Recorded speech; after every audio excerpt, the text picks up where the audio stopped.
I'd like to continue over the holidays to do these series of videos that I call the Solution Series, about steps that we ought to take in public policy that will really solve a lot of America's basic problems. American schools, public schools, are terrible. In international competitions, we see how bad they are. And while American voters agree overwhelmingly that our school system is bad, they also agree overwhelmingly that their child's education is just terrific. And this level of self-deceit and of mythologizing is continuing and is really undermining our school system.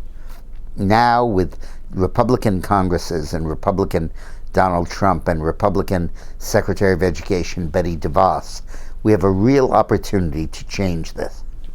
The fundamental issue is not class size, it's not resources, it's not any of these computers, any of this stuff. The issue is competition. Why do we take the things we don't care about, like underarm deodorant and toothpaste, and have vigorous competition over that, and permit anyone to buy whatever car they want, whatever house they want, whatever refrigerator or washing machine they want, but to go to the school, the most important decision you can possibly make for the benefit of your family and your children, we don't permit people to do that. They have to go to the public school that's within their zip code. And since we have never mastered the problem of discrimination in housing, and ghettoization of housing has continued apace in the United States, continuation of this policy effectively overrules Brown v. Board of Education and reimposes the separate but equal doctrine of Plessy v. Ferguson. It's outrageous, because if your housing is discriminated and your schools are based on housing, the schools will be segregated, unless you resort to crazy expedients like busing and all kinds of stuff like that that we know doesn't work. The steps that are necessary are very clear.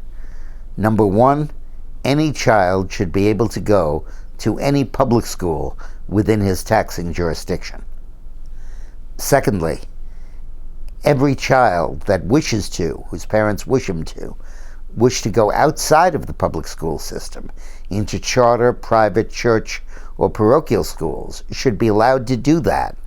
And the state and federal share of the budget that pays for that school should attach to the child and go with him or her to the new school.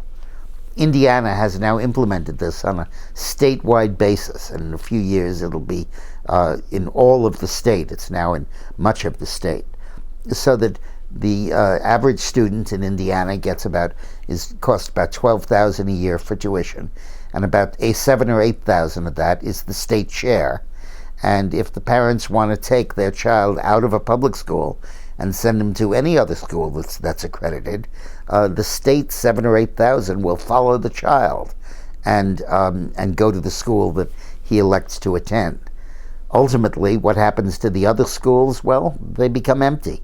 They fall apart because they're not any damn good. You know, a while ago I was giving a speech in Orlando for school choice, and a teachers union person was heckling me and yelled out, "Which of our public schools do you plan to close?" And I yelled back, "The empty ones." And that's the point. You let parents make the selection, you let them vote with their feet. In the city of Philadelphia, you have about 200,000 students in public schools, and you have about 60,000 in charter schools, not private or parochial, but charter.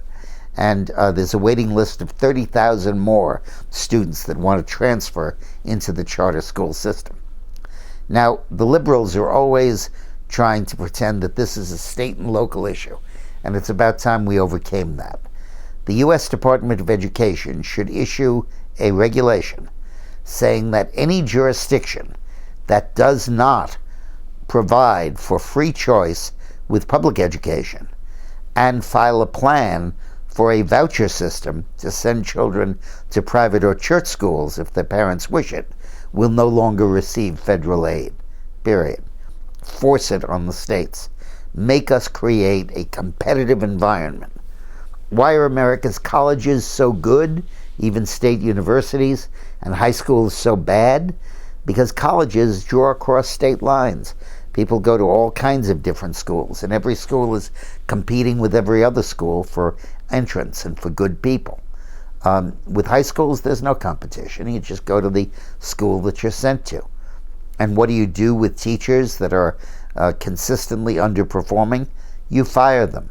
You change the teacher tenure law to get rid of them. You don't permit teachers to hang on.